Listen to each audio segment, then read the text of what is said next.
السلام عليكم ورحمة الله وبركاته. أهلا بكم أعزائي طلبة وطالبات الصف السادس الابتدائي. كل عام وحضراتكم جميعا بخير وسعادة. إن شاء الله النهاردة هنعمل مراجعة خاصة باختبارات مارس. زي ما احنا عارفين طبعا إن الساينس عبارة عن 4 أسئلة كلهم 4 اختيارات في كل سؤال. فيا ريت نركز مع بعض. عارفين طبعا الامتحان جاي في يونت 1 اللي هو طبعا فيه درسين. الدرس الأول بيتكلم عن types of levers والدرس الثاني بيتكلم عن law of levers. بالنسبة لأول سؤال بيقول لي levers that has a fulcrum between the force and resistance. between يعني هنا دي في الميدل in the middle في الوسط. طب مين بقى مستر الفالكرم في النص؟ تبقى first class lever. مفيش عندي first class lever يبقى أشوف example الفيرست class lever هلاقي السي-سو. السؤال الثاني space is a rigid bar that rotates around fulcrum and is affected by an effort force and resistance force. ده طبعا اكيد الديفينيشن او التعريف بتاع الليفر. Number 3 space is a fixed point that a rigid bar rotates on. fixed point ده تعريف fulcrum. Question number 4 all the following are from the importance of levers except. كلها من أهمية الليفر ما عدا طبعا إنها بتعمل increasing size. increasing إيه size.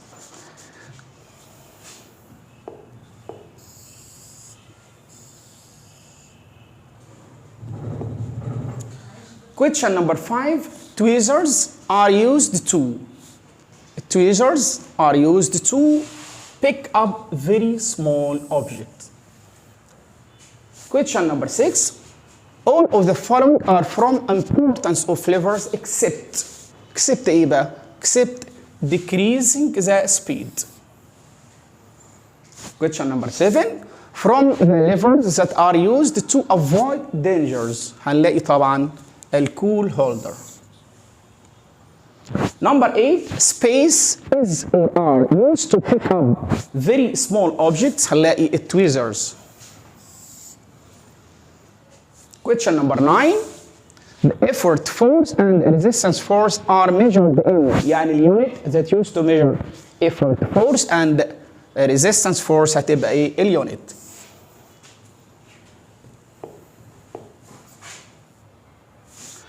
Nine the effort force and resistance force are measured in. اليونت بتاعتها طبعا اللي هي ايه؟ النيوتن. Question number 10 all of the following are from the second class levers except. كل دول second class lever ما عدا طبعا الووتر بامب لانها طبعا from first class lever. Question 11 when fulcrum is between effort force and resistance force so the lever is space. Fulcrum in the middle between effort force and resistance force so it will be from first class lever. Number 12 levers were first described by a Greek scientist called Archimedes. 13 the distance between resistance and the fulcrum is known as the arm of. between resistance and the fulcrum يبقى إذا arm of resistance. Question number 14 space is an example of first class lever. first class lever طبعا هنلاقي الكرو بار. 15 the lever that conserves effort if the arm of force is a space arm of resistance. طبعا الليفر دي اللي بتعمل conserve effort if arm of force is longer than arm of resistance.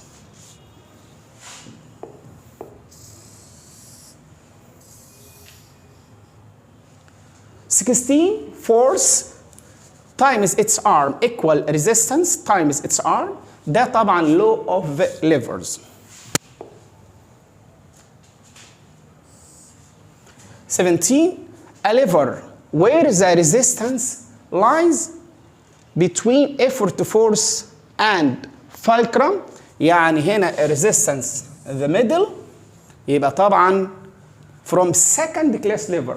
فين السكند كلاس ليفر؟ هنا هنلاقي طبعا النات كراكر. 18 fishing tool and tweezers are considered from. اكيد الاثنين example للثيرد كلاس levers. Question 19 space is considered from third class levers. طبعا الفishing tools او الفishing hook. Number 20 which of the following levers doesn't conserve effort or doesn't save effort؟ طبعا اكيد هنا الثيرد class lever او if the arm of force smaller than arm of resistance، بس هنا نلاقي طبعا الثيرد اللي هي example ليها cool holder. 21 lever that has the fulcrum between effort force and the resistance force that mean the fulcrum in the middle. يبقى اذا طبعا first class lever ما عنديش first بس عندي example ليها اللي هي السيسو.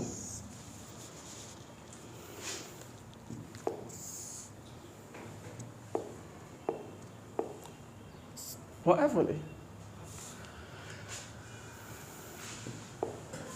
22 the arm of resistance is in the space class lever may be equal effort force. كلمة maybe أو sometimes دي بتنطبق مع الفيرست كلاس ليفر ولا السكند ولا الثيرد ولا A و B.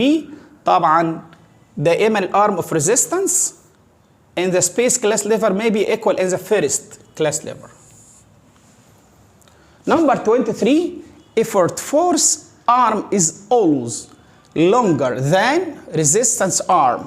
يعني الارم اوف فورس دائما longer than arm of resistance ده دائما بتلاقيه في السكند تايب or second class lever. 24 the force arm that mean arm of force is sometimes equals to the resistance arm. بنلاقي كلمة sometimes أو maybe ده تلاقيها طبعا مع first class lever. 25 levers of the space class sometimes conserve effort. لسه بنقول sometimes بتنطبق على النوع الأول first. 26 an example of second class lever. example السكند كلاس ليفر طبعا بنلاقيها مين؟ بنلاقيها الويل بارو. Number 27 a lever where the resistance lie between effort force and fulcrum. يعني يعتبر resistance in the middle. بتلاقي طبعا ده النوع الثاني. فين example النوع الثاني؟ بنلاقي النات كراكر.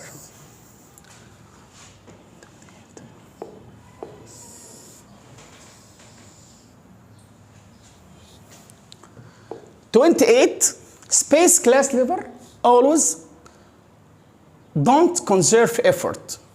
دي في النوع الثالث third class lever. The space class lever always conserve effort. دائما بتوفر الجهد يبقى second class lever. 30 space is a fixed point of the rigid bar on which the bar rotates. يبقى بلاقيها طبعا fixed point ده التعريف بتاع الفالكروم او الفولكرم. 31 the force and the resistance are equal. الاثنين امتى equals بقى؟ هيبقوا في حالة ان لما يكون arm of force is equal arm of resistance. يبقى اذا دلوقتي بنلاقي letter C اللي هي الكوريكت انسر لما يكون الفورس at the resistance when arm of force equals arm of resistance. 32 sometimes the arm of force equals arm of resistance. دايما بقول كلمة sometimes و maybe بتنطبق على first class lever. هنا آخر ورقة في المراجعة space class lever always don't conserve effort ودي طبعا الثيرد class lever.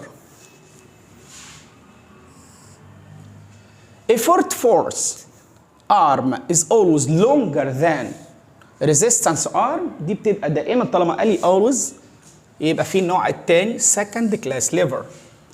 35 in the second class lever في النوع الثاني if the distance between resistance and fulcrum 15 خلي بالنا الحته دي نرسم دي يعني اما اجي اعمل كده دلوقتي، اولا هو بيقول لك في النوع الثاني in the second class lever، يبقى لازم مين اللي بيميز النوع الثاني؟ الريزيستنس in the middle.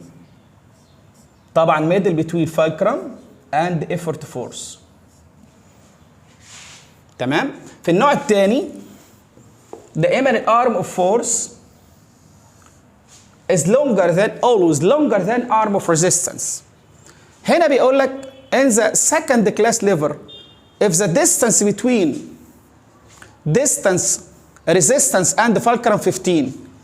طبعا resistance and fulcrum اللي هي دي 15 سنتيمتر. So the distance between effort force and fulcrum اكيد طبعا more than 15 اكتر، لان في النوع الثاني دائما الارم اوف فورس is always longer than arm of resistance. ايه الرقم الاكثر من 15؟ بنلاقي عندي 20. تمنيت لكم بالتوفيق، السلام عليكم ورحمه الله وبركاته.